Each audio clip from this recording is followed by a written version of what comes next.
Okay, yeah, thank you for the questions. I will start with a couple, like a little bit of theory, and then we will go with the practice. So what we're going to talk about today is the RGB Lightning Node. So it's like a Lightning Node implementation that supports RGB assets. If you already saw my presentation from yesterday, I gave an overview about like how RGB on Lightning works, but here we will go more into details. So just like a quick, first of all, I'm from Bitfinex. I lead the team in Bitfinex that works full-time on RGB. And we have, basically our team is trying to promote RGB development by building software tools as this Lightning Node. And we also built like a library, a wallet library, and a wallet for Android, Aris wallet. So yeah, you can check the other stuff out. All the tools that we released, they are under GitHub RGB tools, and our wallet, you can find it under Iris wallet. So before we start with the Lightning stuff, a quick recap on how RGB transaction works. Basically, RGB transaction, you have tokens that are assigned to a Bitcoin UTXO, and every time you want to move the token, you need to prove that you are the legitimate owner. To prove that you are the legitimate owner, in this case, like the tokens were initially assigned to UTXO A in the issuance contract. So when the owner wants to spend them, he creates this RGB ownership transfer that say, okay, move this token from UTXO A to UTXO B, and then UTXO C will be like the change for the token that you're not spending. And all of this is committed into a Bitcoin transaction that is spending UTXO A.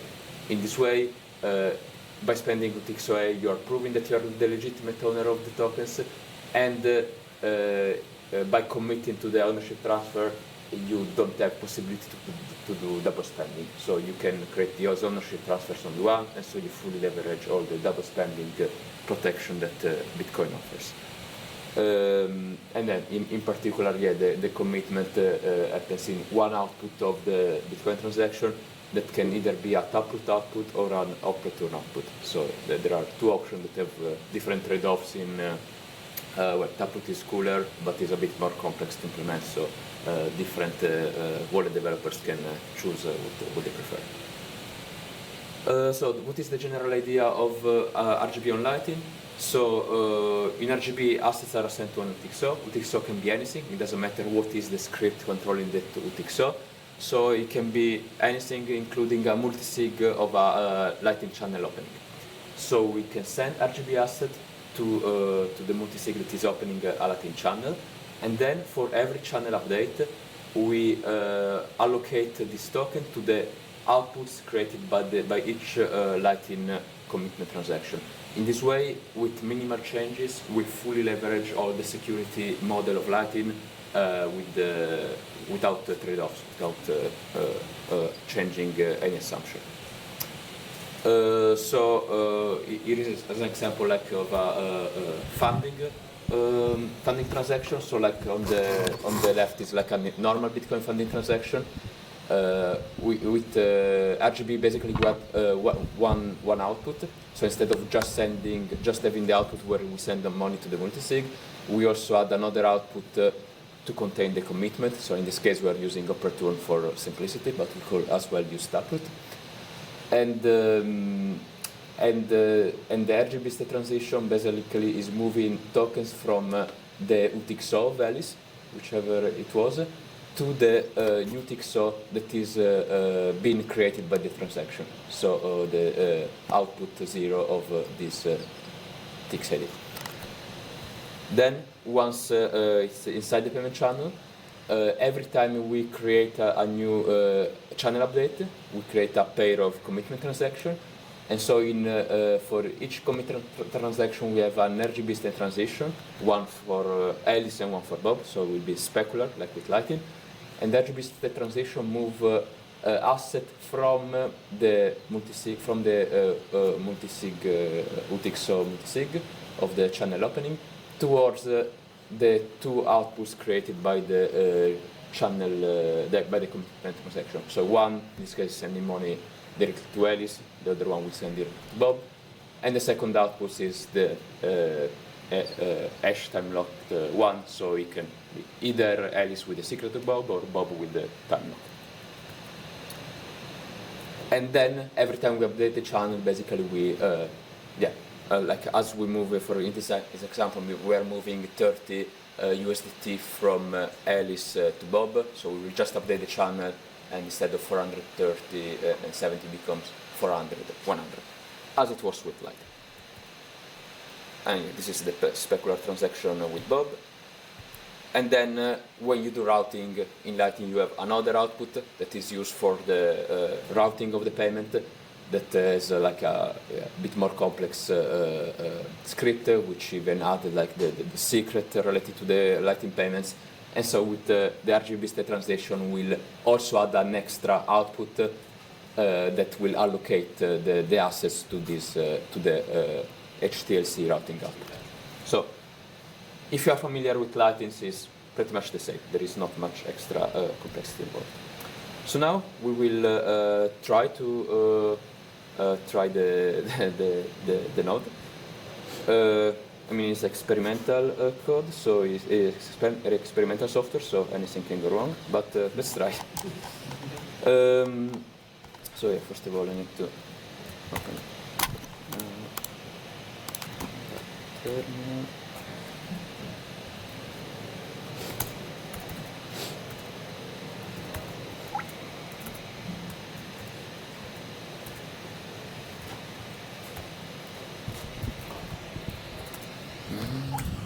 My keyboard.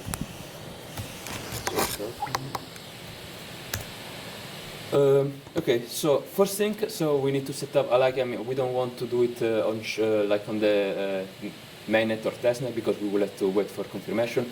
So first thing we will do is we will set up a rec test environment. So the node already provides a script just to do this, so it will do automatically everything for us.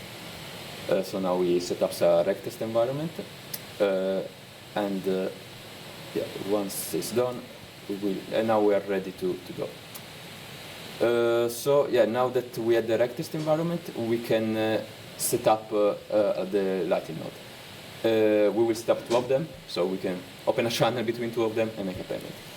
So yeah, for the first one, we will launch it with this command.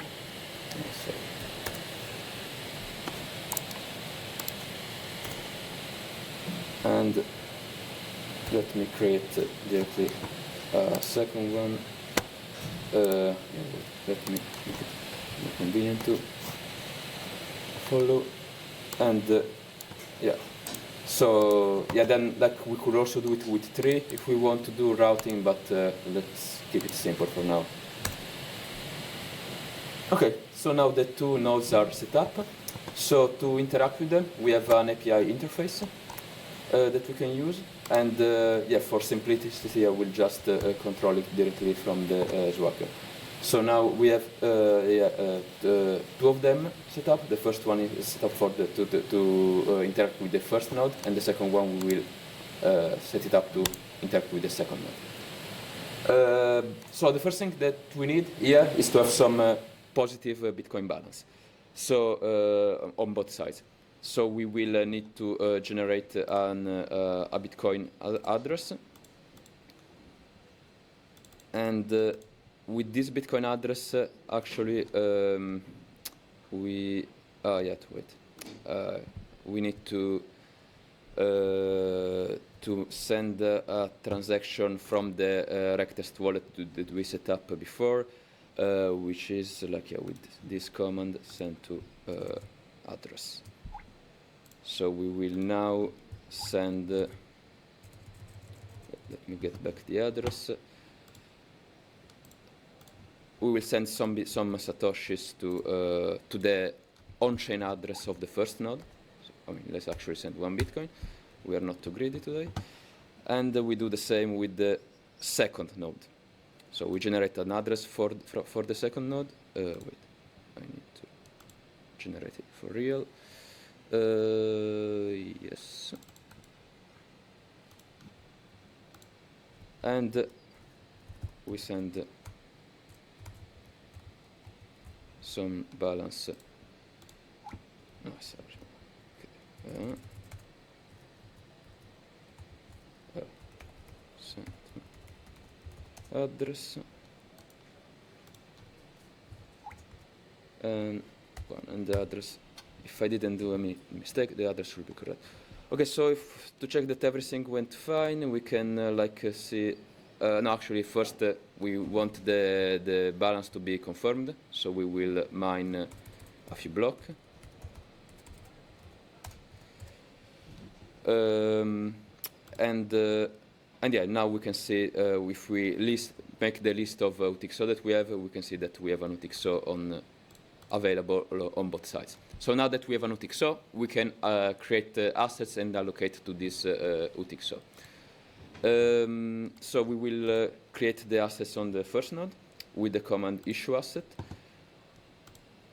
Let's make it, I don't know, let's call it fancy USD. And yeah, we will keep the example for the amount. We execute and we. Yeah, sorry, no, actually, yeah, I missed a step. I need to. I have an UTXO, but I need first to use the command create UTXO to create UTXO that are ready to have their asset assigned. So first I create this create UTXO is to create UTXO that are usable for RGB, not just the UTXO of your Bitcoin wallet. So yeah, now I created some UTXO, so now the issue asset can work. And here we have the asset ID of the asset we just created. I need to create the RGB ready UTXOs on the other side, so you will be able to receive. And here we are. Okay, so now we have the RGB asset, we have the Bitcoins. What we want to do? Well, I mean, we could do an on-chain transfer of this asset, but that's not particularly interesting. So let's go straight to opening a Lightning channel. To open a Lightning channel, we will need a couple of information, which is well, we basically need the node ID of the counterparty that I can get from here, node info. So here is the node ID of the second node, so that we can open a channel from the first node. So, so here I will change the node ID, and I need to change the asset ID. So let me get the correct asset ID. And yeah.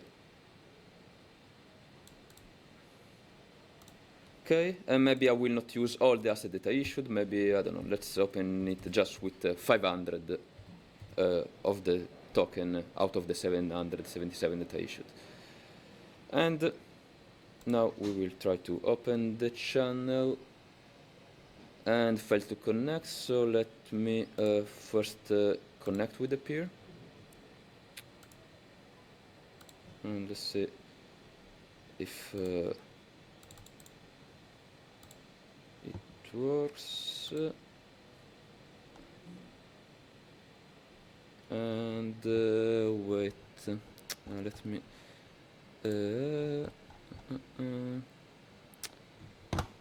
maybe the port is not right. Fail to connect. So yeah, of course, like I tried it just before coming here. Everything went well, so I ran out of the luck I had for today. Okay, connect to peer.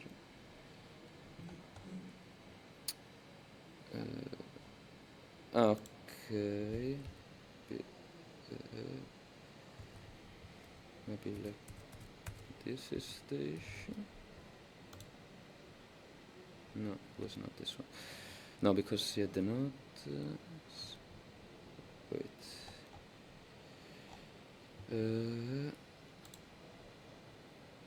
Let me try to do it.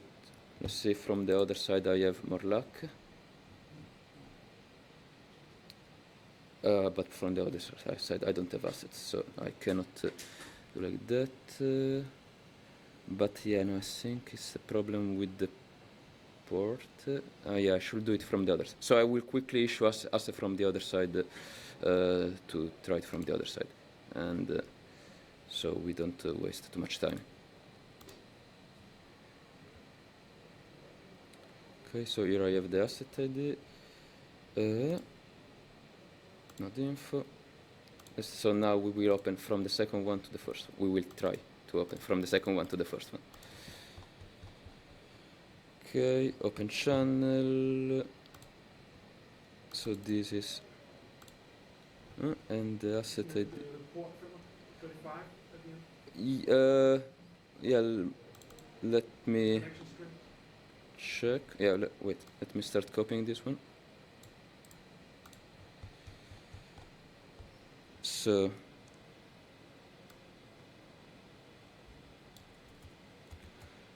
okay, so Two lines up. yeah, no, I wanted to check. Yeah, okay, let's see if yeah. Okay, amazing. Wait.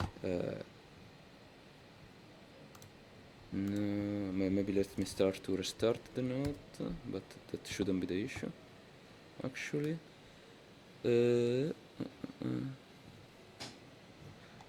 let me check one thing.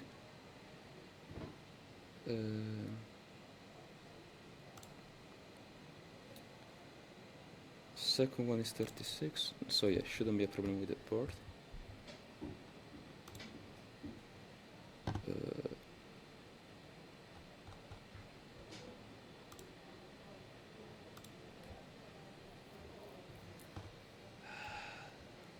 Let's try to connect.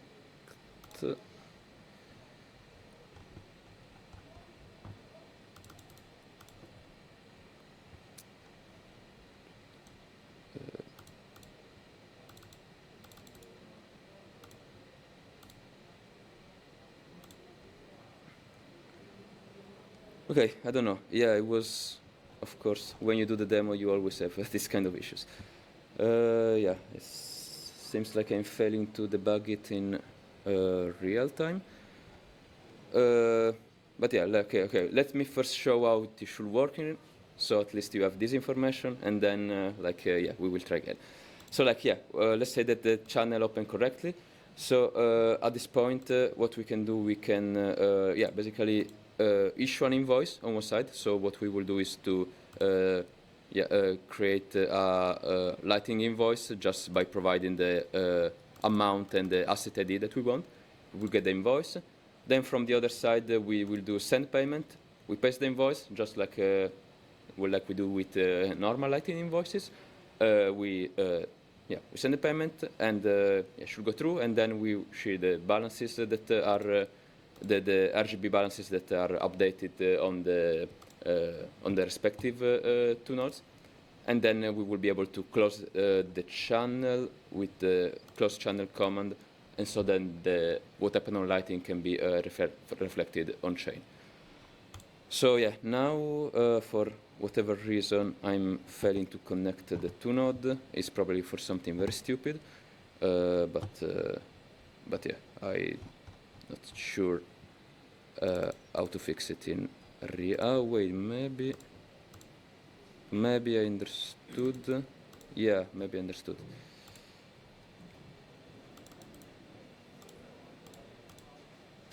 Okay, yeah, I was just using the example ID instead of the real ID. Sorry for that. Okay, so we have the temporary channel ID. So if we list if we go to look at the list of channels that we have on the other side, we should we now see also on the other side that the channel is open.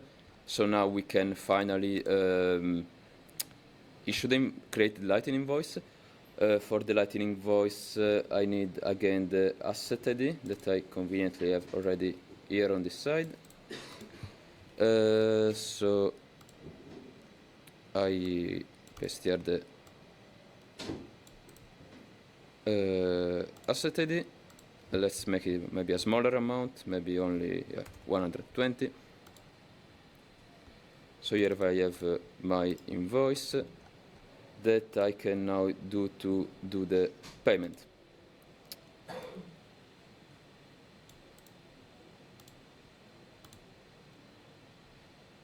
And yeah, so wait, let me check on the other side, because sometimes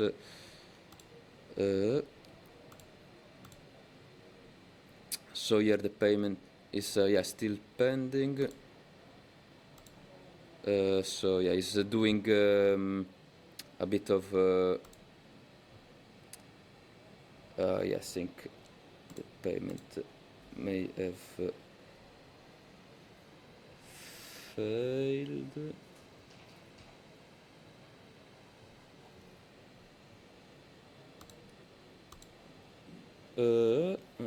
Okay, so interesting. So the payment failed because I may have put route not found while you're directly connected. So yeah, let me try. Yeah, okay. Let me try to give him the correct ID to connect, so he should be able to find the route more easily.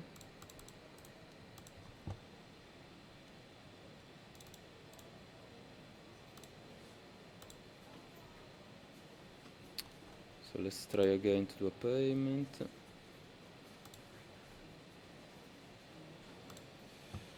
And let's try again to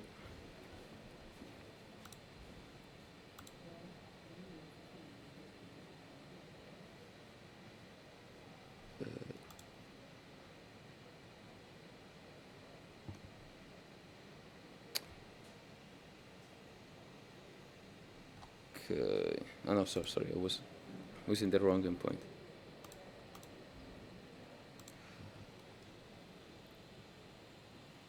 Okay, yeah, for some reason he's struggling to do the payment. Yeah, it was working just fine, but yeah, of course, you have problem when you do the actual demo. But yeah, I mean, the goal was not to show show that everything was flawless. It's still experimental software, so I wouldn't advertise to use it in production today. We're still improving it, but at least you saw like how you can use it, and if you like are interested maybe to I don't know, build a tool, an interface that leverage the Lightning node. You can see that the API interface is pretty much similar to other Lightning nodes. There is not much extra complexity involved.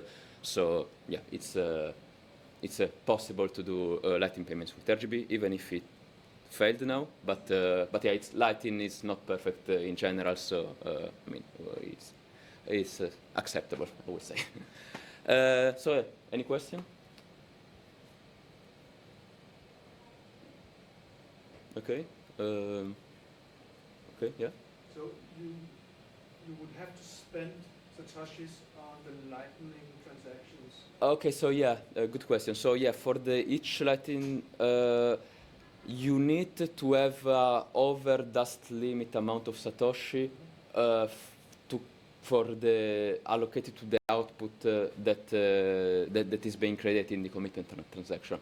But then it's only the first time. Then that amount of satoshi doesn't need to change over the lifespan of the channel. If you route and there are transaction fees, you're going to run into some problems there, right? If you route, let's say that if you have